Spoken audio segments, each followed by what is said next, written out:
Hello everyone, आज के इस वीडियो में हम पढ़ने वाले हैं क्लास 11th केमिस्ट्री का तीसरा चैप्टर जो है तत्वों का वर्गीकरण तथा गुणधर्मों की आवर्तिता, जिसका हम बहुत ही इम्पोर्टेंट टॉपिक आज के इस वीडियो में हम डिस्कस करेंगे, जो है कि परमाणु त्रिज्या। मतलब परमाणु त्रिज्या किसे कहते हैं, इसको हम उदाहरण से अच्छे से इसका परिभाषा हम समझेंगे। उसके बाद परमाणु त्रिज्या के तीन प्रकार होते हैं, एक होता है सहसंयोजक त्रिज्या, एक होता है धात्विक त्रिज्या या इसे हम क्रिस्टल त्रिज्या के नाम से जानते हैं, और एक होता है वान डेर वाल त्रिज्या। तो आज के इस वीडियो में हम संपूर्ण का अध्ययन करने वाले हैं। मैं आपको विश्वास दिलाता हूं कि बहुत ही आसानी तरीके से आपको समझ में आएगा। जो भी स्टूडेंट, मुझे पता है कि बहुत से ऐसे स्टूडेंट हैं जो मुझसे पहले ही पढ़े चुके हैं, ठीक है, और बहुत से ऐसे भी स्टूडेंट होंगे जो फिलहाल मुझे पहली बार देख रहे हैं, ठीक है। तो मैं उनसे कहना चाहूँगा, जो पहली बार देख रहे हैं उनसे मैं कहना चाहूँगा कि आप विश्वास रखिए, आपका जो समय है वो आपका समय बहुत इंपॉर्टेंट है। मुझे पता है सभी के लिए अपना समय इंपॉर्टेंट होता है, तो आपका समय बर्बाद नहीं होगा, आप समझ जाएंगे, ठीक है। और जो पढ़ते हैं उनको तो पता होगा कि अच्छे से समझ में आ जाता है, ठीक है। तो चलिए आगे बढ़ते हैं, ठीक है। तो देखिए आपका ये जो चैप्टर है, मैं पहले बता दूं कि आपका ये चैप्टर लगभग समाप्त होने ही वाला है, ठीक है। 2-3 और टॉपिक बचे हुए हैं, उसको कंप्लीट करा के ये भी चैप्टर आपका कंप्लीट हो जाएगा, ठीक है। तो आते हैं सबसे पहले परमाणु त्रिज्या पर, ठीक है। तो परमाणु त्रिज्या क्या होता है, सिंपल सा हमने यहाँ पे परिभाषा लिखा हुआ है। परिभाषा समझने से पहले थोड़ा सा यहाँ पे समझ जाइए, ठीक है। परमाणु त्रिज्या का मतलब क्या होता है कि ये सपोज डेट हम मान लेते हैं कि ये है आपका मान लेते हैं ये एक नाभिक है, ठीक है। ये कोई परमाणु का नाभिक है, और परमाणु के नाभिक का ये सपोज डेट ये मान लेते हैं ये एक कक्षक है, ये दूसरा कक्षक है, ये तीसरा कक्षक है, और इस प्रकार ये चौथा कक्षक है। ऐसे हमने मान लिया, ठीक है। तो अब देखिए, अब हम जानते हैं जो कक्षक होता है उसमें इलेक्ट्रॉन होंगे, तो उस प्रकार में हम सपोज डेट ऐसा मान लेते हैं कि इसमें इस प्रकार इलेक्ट्रॉन है, ठीक है। ऐसा हमने सपोज डेट मान लिया कि कक्षक में इलेक्ट्रॉन है। तो हम यही बता रहे हैं कि कोई भी परमाणु है तो परमाणु का ही तो नाभिक होगा ना। तो किसी परमाणु के, ध्यान से समझेंगे, किसी परमाणु के नाभिक के केंद्र से, ठीक है, किसी परमाणु के नाभिक के केंद्र से बाहरी कक्षा के बाह्यतम इलेक्ट्रॉन के बीच की दूरी को, इन दोनों के बीच की दूरी के आधे भाग को, ठीक है, बीच की दूरी को ही हम क्या कहते हैं, परमाणु त्रिज्या कहते हैं। मतलब हमने क्या कहा, किसी परमाणु के नाभिक के केंद्र से बाहरी कक्षा के, या हम कह सकते हैं अंतिम कक्षा के बाह्यतम इलेक्ट्रॉन के बीच की दूरी को हम परमाणु त्रिज्या कहते हैं।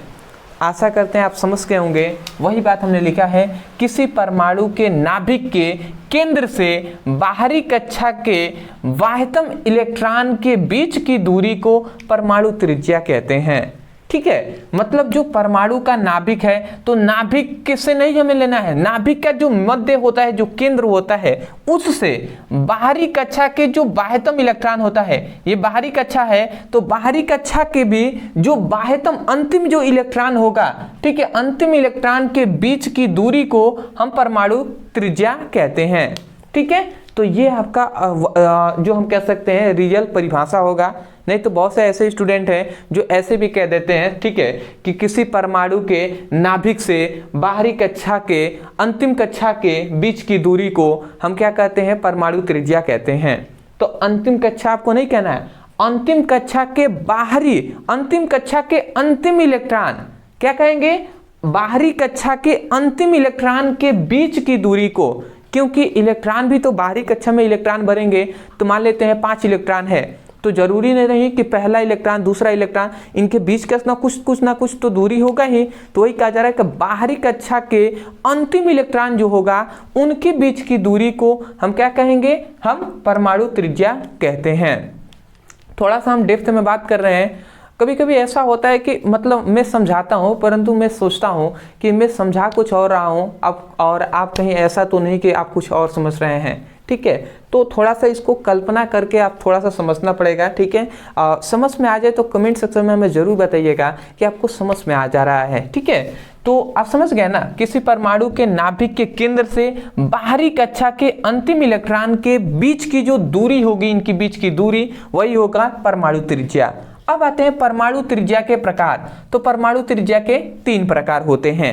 अब वो कौन कौन से होते हैं? पहला होता है संयोजक त्रिज्या, ठीक है। तो पहले संयोजक त्रिज्या को ही समझ लेते हैं, ठीक है। तो देखिए हमने परिभाषा लिखा हुआ है, थोड़ा सा एक बार परिभाषा ही देख लीजिए। हमने लिखा है, समझिएगा, यहां से हमने लिखा है, जब एक ही तत्वों को देखिए, जब एक ही तत्वों के 2 परमाणु एकल सहसंयोजक बंध से आपस में जुड़े होते हैं तो उस नाभिक के बीच की दूरी के आधे भाग को हम सहसंयोजक त्रिज्या कहते हैं। कुछ समझ में आया आपको कि नहीं? यहाँ पे केवल यही बताया गया कि कोई भी तत्व है तो कोई भी एक तत्व है, तो किसी भी तत्व, कोई भी तत्व है तो उसमें बहुत सारे परमाणु होंगे। तो वही कहा जा रहा है कि किसी तत्वों के जो 2 परमाणु, किसी तत्वों के, मान लेते हैं कोई भी तत्व है, उसका ये एक ये परमाणु है और एक और ये परमाणु है, ठीक है। और ये दोनों परमाणु, ये इनका ये एक नाभिक है, इस परमाणु का ये नाभिक है, ठीक है। और ये दोनों परमाणु आपस में जुड़े हुए हैं सहसंयोजक बंध द्वारा, समझ रहे हैं, ये इनका नाभिक है। तो वही बताया जा रहा है कि जब किसी तत्वों के 2 परमाणु सहसंयोजक बंध द्वारा आपस में जुड़े होते हैं तो इन दोनों परमाणुओं के नाभिक के बीच की दूरी को, इन परमाणुओं के नाभिक के बीच की दूरी के आधे भाग को, इनके नाभिक के बीच की दूरी तो d है, परंतु d इनकी त्रिज्या नहीं होगी, इसका भी आधा, जब हम इसका आधा करेंगे तो यहाँ पे जो r आएगा इतना सा, वो होगा क्या? वही होगा संयोजक त्रिज्या। समझ में आया ना? दोनों नाभिक के बीच की दूरी हम ज्ञात करेंगे तो वो d है, तो d का जब हम आधा करेंगे वो होगा, क्या होगा? संयोजक त्रिज्या। तो वही कहा जा रहा है कि जब एक ही तत्वों के 2 परमाणु एकल सहसंयोजक बंध द्वारा आपस में जुड़े होते हैं तो नाभिक के बीच की दूरी, मतलब दोनों, तो उनके नाभिकों के बीच की दूरी के आधे भाग को, मतलब इनके बीच की जो दूरी है यहाँ से लेकर यहाँ तक की, यहाँ से लेकर, मान लेते हैं इसको मैं थोड़ा सा बाहरी इसे बना दे रहा हूँ, यही तो बीच की दूरी है ना, तो इनकी बीच की दूरी के आधे भाग को, यहाँ से लेकर ये आधा भाग हो जाएगा, तो आधे भाग को ही हम क्या कहते हैं? संयोजक त्रिज्या कहते हैं। मतलब इन दोनों नाभिक के बीच की दूरी यदि 10 है तो इसका मतलब कि संयोजक त्रिज्या क्या हो जाएगी? 5 हो जाएगा। समझ पा रहे हैं? तो ये हो गया आपके संयोजक त्रिज्या। एक बार और यहाँ से ही बोलना चाहें, परिभाषा हम केवल लिखे हुए हैं, याद आपको रट कर नहीं करना है, समझ कर करना है, और समझ जाएंगे तो बोल नहीं देंगे। आप कहेंगे किसी तत्वों के 2 परमाणु सहसंयोजक बंध द्वारा आपस में जुड़े होते हैं तो उनके नाभिकों के बीच की दूरी के आधे भाग को हम संयोजक त्रिज्या कहते हैं। तो आशा करते हैं आप बोल देंगे, ठीक है। समझ कर याद कीजिएगा, 1-2 बार आप रटेंगे, थोड़ा सा 1 बार 2 बार पढ़ेंगे भी तो आपको याद हो जाएगा, ठीक है। समझे रहेंगे तो याद करने में आसानी हो जाएगी। अगला आता है धात्विक त्रिज्या, या इसे आप क्रिस्टलीय त्रिज्या भी कह सकते हैं। अब इस भी समझ जाइए, ये तो और आसान है। यहाँ पे कहा गया कि किसी धातु के क्रिस्टल में उपस्थित 2 निकटतम परमाणुओं के नाभिक के बीच की दूरी के आधे भाग को हम धात्विक त्रिज्या कहते हैं। मतलब कहा जा रहा है कि कोई धातु है और धातु का एक क्रिस्टल है। मान लेते हैं कोई धातु का एक छोटा सा क्रिस्टल, मतलब एक टुकड़ा है, ठीक है। तो किसी धातु के क्रिस्टल है तो क्रिस्टल में उपस्थित 2 निकटतम परमाणु, कोई भी धातु का टुकड़ा है तो उसमें बहुत सारे परमाणु होंगे, तो जो निकटतम परमाणु होंगे, जो पास वाले, मान लेते हैं एक ये परमाणु है और एक सपोज डेट इसके पास एक और ये परमाणु है, तो वही कहा जाए 2 निकटतम परमाणुओं के नाभिक के बीच की दूरी। अब मान लेते हैं इसकी नाभिक ये है और इसका नाभिक ये है, तो इन दोनों के बीच की दूरी के आधे भाग को, मान लेते हैं इन दोनों के, थोड़ा सा मैं यहाँ पे बताऊं, तो इनकी बीच की दूरी मान लेते हैं सपोज दैट d है, ठीक है। तो इनकी बीच की दूरी के आधे भाग को मान लेते हैं, इसको मैं थोड़ा सा यहाँ पे समझा दूं, तो ये मान लेते हैं ये पूरी दूरी है d, ठीक है, मतलब दो नाभिकों के बीच की दूरी है d, तो इनके आधे भाग को जो होगा वही होगा, क्या होगा, वही होगा धात्विक त्रिज्या। समझ पा रहे हैं? एक बार और सुनिए, यहाँ पे हमने लिखा है किसी धातु के क्रिस्टल में उपस्थित दो निकटतम परमाणु के नाभिकों के बीच की दूरी, नाभिकों के बीच की दूरी के आधे भाग को धात्विक त्रिज्या कहते हैं। आशा करते हैं दो बातें आपको ये दोनों टॉपिक समझ गए होंगे, ठीक है। आते हैं अगले अपने टॉपिक पे। अगला आता है वान डर वाल बल, ठीक है। तो वान डर वाल बल भी बहुत ही आसान है, बट आपको थोड़ा सा डेप्थ में समझना होगा। इसमें क्या होता है ना, इसमें ये होता है कि सपोज डेट इसमें क्या होता है कि मान लेते हैं बहुत सारे परमाणु है, तो परमाणु क्या होंगे, आपस में जुड़ते हैं तो क्या बनाते हैं, अणु बनाते हैं। तो जब परमाणु आपस में जुड़ेंगे तो अणु बनाएंगे। तो ऐसे ही मान लेते हैं कि दो अलग अलग मान लेते हैं एक ही तत्वों के बहुत सारे परमाणु हैं, तो दो परमाणु आपस में जुड़कर एक अणु बनाया, दो परमाणु और जुड़े आपस में और उन्होंने मतलब दो इस प्रकार अणु बना दिए। और उन दोनों अणुओं के जो पास में जो इलेक्ट्रॉन जो क्या होंगे, परमाणु होंगे, तो उन दोनों के बीच की दूरी के आधे भाग को हम क्या कहेंगे, वान डर वाल बल कहेंगे। बट आपको समझ में नहीं आ रहा होगा, ठीक है, कोई दिक्कत नहीं है, हम फिगर से आपको समझाते हैं। जगह कहाँ है, चलिए यहाँ पे समझा दे रहे हैं हम, ठीक है। इधर नीचे हम दिखाएंगे तो पता नहीं आपको दिखाई दे या ना दे। देखिए सपोज डेट यहाँ पे क्या लिखा है, थोड़ा सा एक को पढ़ लेते हैं। यहाँ पे लिखा है कि ठोस अवस्था में जब एक ही तत्वों के परमाणु आपस में जुड़कर, ठोस अवस्था में एक ही तत्वों के परमाणु आपस में जुड़कर अणु का निर्माण करते हैं, तो वो अणु का निर्माण करते हैं तो समीप वाले दो अणुओं के निकटतम परमाणुओं के, समीप वाले दो निकटतम परमाणुओं के नाभिक के बीच की दूरी के आधे भाग को वान डर वाल त्रिज्या कहते हैं। जैसे यहाँ पे कहा गया कि ठोस अवस्था में जब एक ही तत्वों के परमाणु आपस में जुड़कर, मान लेते हैं कोई भी तत्व है तो इसका ये एक परमाणु है, ठीक है, ये परमाणु ये आपस में दो परमाणु आपस में जुड़ गए। मान लेते हैं ये क्लोरीन का परमाणु है और ये भी क्लोरीन है, ठीक है। तो ये दो क्लोरीन आपस में जुड़ गए हैं, ठीक है, सहसंयोजक बंध द्वारा ये आपस में जुड़कर क्या बना दिए, एक अणु बना दिए हैं। समझ पा रहे हैं, दो परमाणु आपस में जुड़कर एक अणु बना दिए। इसी प्रकार एक और हम अणु का निर्माण करेंगे। एक और परमाणु है यहीं पे क्लोरीन का, ये भी फिर से आपस में जुड़कर अणु बना दिए हैं, मतलब ये भी क्लोरीन ही है, Cl और ये दोनों भी आपस में जुड़कर क्या बनाए हैं, अणु बना दिए हैं। तो आप देख रहे हैं एक अणु ये है, एक अणु ये है, और दो परमाणु आपस में जुड़कर अणु का निर्माण किए हैं, ठीक है।